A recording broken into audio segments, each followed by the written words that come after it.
صنف آہن woman of steel. Woman of steel کی انسپریشن ضرور مین آف اسٹیل سے لی ہوگی. جیسے مین آف اسٹیل یعنی ہمارے سپر مین بھائی صاحب دنیا کی نظر میں ایک ہیرو ہیں، ویسے ہی یہ خواتین بھی دنیا کی نظر میں ہیرو بننے جا رہی ہیں. اور جیسے سپر مین آسمانوں میں اڑتا ہے، ویسے ہی یہ ہماری وومین بھی اپنی محنت سے آسمانوں کو چھوئیں گی.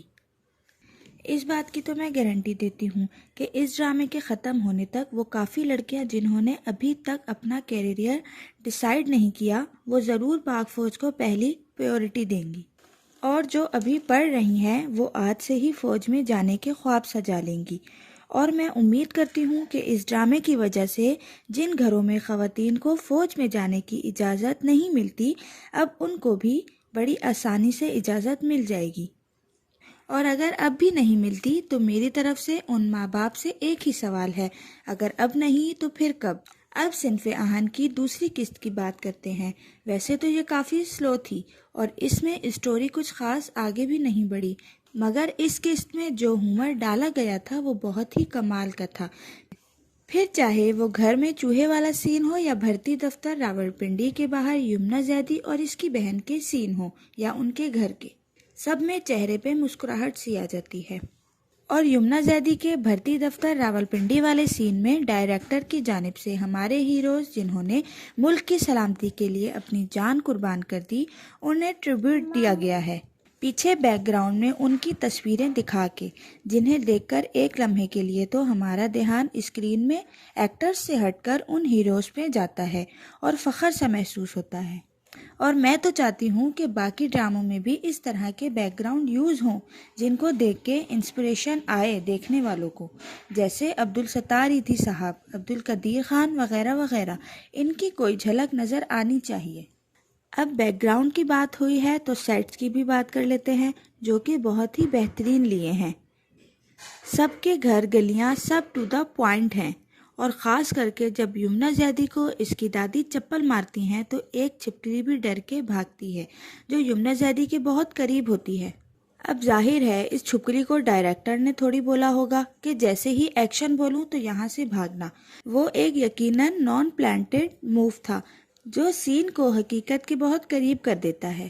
اور اس قسط کا ایک جملہ تو میرے دل میں گھر کر گیا کہ جب رمشا کا باپ اسے کہتا ہے کہ صندوق پیسے جمع کرنے کے لیے نہیں بلکہ خواب جمع کرنے کے لیے ہوتا ہے.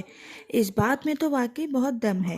اس سے مجھے اپنا بچپن یاد آتا ہے جب ہم مٹی کے گلک میں سکے جمع کرتے تھے، یہی سوچ کر کہ اس سے ہم فلاں کھلونا خریدیں گے، مگر ہر بار اس گلک میں پیسے ڈالتے ہوئے جو خوشی ملتی تھی اس کا تو کوئی جواب ہی نہیں ہے.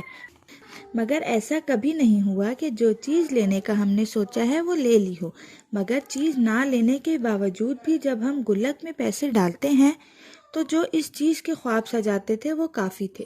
اب کبرا خان کے سین کی بات کر لیتے ہیں جس میں انہوں نے بھرتی دفتر جانے کے لیے جو پریپریشن کی تھی وہ کمال کی تھی. میں اس پریپریشن کی بات نہیں کر رہی جو انہوں نے ٹیسٹ کے حوالے سے کی تھی، بلکہ میں اس پریپریشن کی بات کر رہی ہوں جو انہوں نے گرمی اور اس حالات سے بچنے کے لیے کی تھی. ان کے ہاتھ میں پنکھے سے پتہ چلتا ہے کہ انہیں معلوم تھا کہ اس طرح کے حالات اور گرمی انہیں فیس کرنی پڑے گی جس کے لیے نارملی وہ عادی نہیں ہے. اب اس رات کے سین کی بات کر لیتے ہیں جس میں پانچوں لڑکیاں سونے کے لیے تو لیٹتی ہیں مگر انہیں نیند نہیں آ رہی ہوتی. ظاہر ہے اگلے دن کی صبح ان کی زندگی جو بدلنے والی ہوتی ہے. اسی وجہ سے ان پانچوں لڑکیوں کے چہرے پر نروسنیس، پراؤڈ اور کچھ کر دکھانے کے ایکسپریشنز بہت واضح ہوتے ہیں. اور خاص کر کے رمشا اور سائرہ یوسف جن کے گھر والے انہیں فوج میں جانے کے لیے بہت سپورٹ کر رہے ہیں، انہیں یہ خوف کہ کیا میں اپنے گھر والوں کی ایکسپیکٹیشنز پہ پورا اتر بھی پاؤں گی کہ نہیں، یہ سوال ان دونوں کے چہرے پر نمایاں تھے. اور اب بات کرتے ہیں اس سین کی جس میں سجل اپنے بھائی سے کچھ جیلسی سی فیل کر رہی ہوتی ہے. اب ظاہر ہے جب کوئی جوان پاک فوج کے کپڑوں میں تیار ہو کر کھڑا ہو تو بھلا کس کی نظر اس سے ہٹے گی، اگر وہ دیکھنے والی نظر ماں کی ہو تو پھر تو وہ سب اوبیس ہے.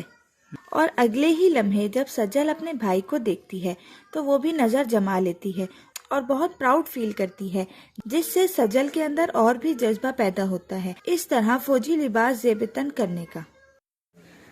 آج کے لیے بس اتنا ہی، ملتے ہیں اگلی ویڈیو میں۔ اگر آپ کو ہمارا کام پسند آئے تو لائک ضرور کریں۔ اللہ حافظ۔